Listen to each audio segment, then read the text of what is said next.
ಪಶ್ಚಿಮ ಬಂಗಾಳದ ಮಾಜಿ ಮುಖ್ಯಮಂತ್ರಿ ಮತ್ತು ತೃಣಮೂಲ ಕಾಂಗ್ರೆಸ್ ಅಧಿನಾಯಕಿ ಮಮತಾ ಬ್ಯಾನರ್ಜಿ ಅವರು ಇಂದು ಗುರುವಾರ ವಕೀಲರ ಕಪ್ಪು ಕೋಟ್ ಧರಿಸಿ ಮೊದಲ ಬಾರಿಗೆ ಕೋಲ್ಕತ್ತಾ ಹೈಕೋರ್ಟ್ಗೆ ಹಾಜರಾಗಿ ಎಲ್ಲರ ಗಮನ ಸೆಳೆದರು. ರಾಜ್ಯದಲ್ಲಿ ನಡೆಯುತ್ತಿರುವ ಚುನಾವಣೋತ್ತರ ಹಿಂಸಾಚಾರದ ಕುರಿತಾದ ಸಾರ್ವಜನಿಕ ಹಿತಾಸಕ್ತಿ ಅರ್ಜಿಯ ಪರವಾಗಿ ವಾದ ಮಂಡಿಸಲು ಅವರು ಖುದ್ದಾಗಿ ನ್ಯಾಯಾಲಯಕ್ಕೆ ಆಗಮಿಸಿದರು. ನ್ಯಾಯಾಲಯದಲ್ಲಿ ತಮ್ಮ ವಾದ ಮಂಡಿಸಿದ ಮಮತಾ ಬ್ಯಾನರ್ಜಿ, ನಾನು ಇಲ್ಲಿ ವಕೀಲೆಯಾಗಿ ಈ ಪ್ರಕರಣದಲ್ಲಿ ಹೋರಾಡುತ್ತಿದ್ದೆ.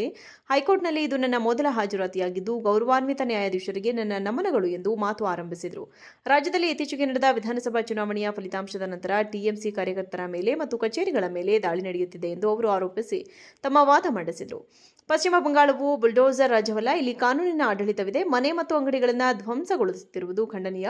ಹಿಂಸಾಚಾರದಲ್ಲಿ ಮಕ್ಕಳು, ಮಹಿಳೆಯರು ಮತ್ತು ಅಲ್ಪಸಂಖ್ಯಾತರನ್ನ ಬಿಡ್ತಾ ಇಲ್ಲ. ಕೊಲೆಯಾದ 10 ಜನರ ಪಟ್ಟಿಯನ್ನು ನಾನು ನೀಡುತ್ತಿದ್ದೇನೆ. ಇದರಲ್ಲಿ 6 ಮಂದಿ ಹಿಂದೂಗಳಾಗಿದ್ದಾರೆ ಎಂದು ಮಾಜಿ ಸಿಎಂ ಆದ ಅವರು ನ್ಯಾಯಪೀಠಕ್ಕೆ ತಿಳಿಸಿದರು. ಪಶ್ಚಿಮ ಬಂಗಾಳದ ಮಾಜಿ ಮುಖ್ಯಮಂತ್ರಿ ಮತ್ತು ತೃಣಮೂಲ ಕಾಂಗ್ರೆಸ್ ಅಧಿನಾಯಕಿ ಮಮತಾ ಬ್ಯಾನರ್ಜಿ ಅವರು ಇಂದು ಗುರುವಾರ ವಕೀಲರ ಕಪ್ಪು ಕೋಟ್ ಧರಿಸಿ ಮೊದಲ ಬಾರಿಗೆ ಕೋಲ್ಕತ್ತಾ ಹೈಕೋರ್ಟ್ಗೆ ಹಾಜರಾಗಿ ಎಲ್ಲರ ಗಮನ ಸೆಳೆದರು.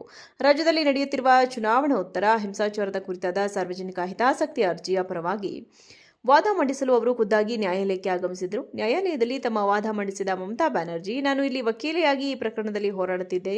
ಹೈಕೋರ್ಟ್ನಲ್ಲಿ ಇದು ನನ್ನ ಮೊದಲ ಹಾಜರಾತಿಯಾಗಿದ್ದು ಗೌರವಾನ್ವಿತ ನ್ಯಾಯಾಧೀಶರಿಗೆ ನನ್ನ ನಮನಗಳು ಎಂದು ಮಾತು ಆರಂಭಿಸಿದರು.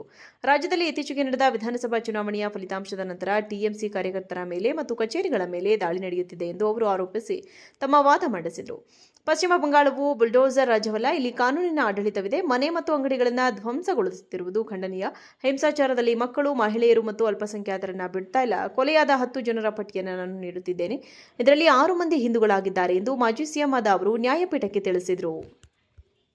ಪಶ್ಚಿಮ ಬಂಗಾಳದ ಮಾಜಿ ಮುಖ್ಯಮಂತ್ರಿ ಮತ್ತು ತೃಣಮೂಲ ಕಾಂಗ್ರೆಸ್ ಅಧಿನಾಯಕಿ ಮಮತಾ ಬ್ಯಾನರ್ಜಿ ಅವರು ಇಂದು ಗುರುವಾರ ವಕೀಲರ ಕಪ್ಪು ಕೋಟ್ ಧರಿಸಿ ಮೊದಲ ಬಾರಿಗೆ ಕೋಲ್ಕತ್ತಾ ಹೈಕೋರ್ಟ್ಗೆ ಹಾಜರಾಗಿ ಎಲ್ಲರ ಗಮನ ಸೆಳೆದರು. ರಾಜ್ಯದಲ್ಲಿ ನಡೆಯುತ್ತಿರುವ ಚುನಾವಣೋತ್ತರ ಹಿಂಸಾಚಾರದ ಕುರಿತಾದ ಸಾರ್ವಜನಿಕ ಹಿತಾಸಕ್ತಿ ಅರ್ಜಿಯ ಪರವಾಗಿ ವಾದ ಮಂಡಿಸಲು ಅವರು ಖುದ್ದಾಗಿ ನ್ಯಾಯಾಲಯಕ್ಕೆ ಆಗಮಿಸಿದರು. ನ್ಯಾಯಾಲಯದಲ್ಲಿ ತಮ್ಮ ವಾದ ಮಂಡಿಸಿದ ಮಮತಾ ಬ್ಯಾನರ್ಜಿ, ನಾನು ಇಲ್ಲಿ ವಕೀಲೆಯಾಗಿ ಈ ಪ್ರಕರಣದಲ್ಲಿ ಹೋರಾಡುತ್ತಿದ್ದೆ. ಹೈಕೋರ್ಟ್ನಲ್ಲಿ ಇದು ನನ್ನ ಮೊದಲ ಹಾಜರಾತಿಯಾಗಿದ್ದು ಗೌರವಾನ್ವಿತ ನ್ಯಾಯಾಧೀಶರಿಗೆ ನನ್ನ ನಮನಗಳು ಎಂದು ಮಾತು ಆರಂಭಿಸಿದರು. ರಾಜ್ಯದಲ್ಲಿ ಇತ್ತೀಚೆಗೆ ನಡೆದ ವಿಧಾನಸಭಾ ಚುನಾವಣೆಯ ಫಲಿತಾಂಶದ ನಂತರ ಟಿಎಂಸಿ ಕಾರ್ಯಕರ್ತರ ಮೇಲೆ ಮತ್ತು ಕಚೇರಿಗಳ ಮೇಲೆ ದಾಳಿ ನಡೆಯುತ್ತಿದೆ ಎಂದು ಅವರು ಆರೋಪಿಸಿ ತಮ್ಮ ವಾದ ಮಂಡಿಸಿದರು. ಪಶ್ಚಿಮ ಬಂಗಾಳವು ಬುಲ್ಡೋಸರ್ ರಾಜ್ಯವಲ್ಲ, ಇಲ್ಲಿ ಕಾನೂನಿನ ಆಡಳಿತವಿದೆ. ಮನೆ ಮತ್ತು ಅಂಗಡಿಗಳನ್ನು ಧ್ವಂಸಗೊಳಿಸುತ್ತಿರುವುದು ಖಂಡನೀಯ. ಹಿಂಸಾಚಾರದಲ್ಲಿ ಮಕ್ಕಳು, ಮಹಿಳೆಯರು ಮತ್ತು ಅಲ್ಪಸಂಖ್ಯಾತರನ್ನ ಬಿಡ್ತಾ ಇಲ್ಲ. ಕೊಲೆಯಾದ 10 ಜನರ ಪಟ್ಟಿಯನ್ನು ನಾನು ನೀಡುತ್ತಿದ್ದೇನೆ. ಇದರಲ್ಲಿ 6 ಮಂದಿ ಹಿಂದೂಗಳಾಗಿದ್ದಾರೆ ಎಂದು ಮಾಜಿ ಸಿಎಂ ಆದ ಅವರು ನ್ಯಾಯಪೀಠಕ್ಕೆ ತಿಳಿಸಿದರು. ಪಶ್ಚಿಮ ಬಂಗಾಳದ ಮಾಜಿ ಮುಖ್ಯಮಂತ್ರಿ ಮತ್ತು ತೃಣಮೂಲ ಕಾಂಗ್ರೆಸ್ ಅಧಿನಾಯಕಿ ಮಮತಾ ಬ್ಯಾನರ್ಜಿ ಅವರು ಇಂದು ಗುರುವಾರ ವಕೀಲರ ಕಪ್ಪು ಕೋಟ್ ಧರಿಸಿ ಮೊದಲ ಬಾರಿಗೆ ಕೋಲ್ಕತ್ತಾ ಹೈಕೋರ್ಟ್ಗೆ ಹಾಜರಾಗಿ ಎಲ್ಲರ ಗಮನ ಸೆಳೆದರು.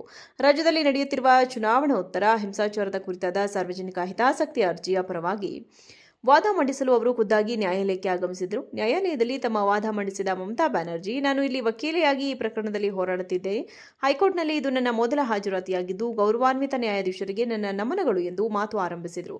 ರಾಜ್ಯದಲ್ಲಿ ಇತ್ತೀಚೆಗೆ ನಡೆದ ವಿಧಾನಸಭಾ ಚುನಾವಣೆಯ ಫಲಿತಾಂಶದ ನಂತರ ಟಿಎಂಸಿ ಕಾರ್ಯಕರ್ತರ ಮೇಲೆ ಮತ್ತು ಕಚೇರಿಗಳ ಮೇಲೆ ದಾಳಿ ನಡೆಯುತ್ತಿದೆ ಎಂದು ಅವರು ಆರೋಪಿಸಿ ತಮ್ಮ ವಾದ ಮಂಡಿಸಿದರು.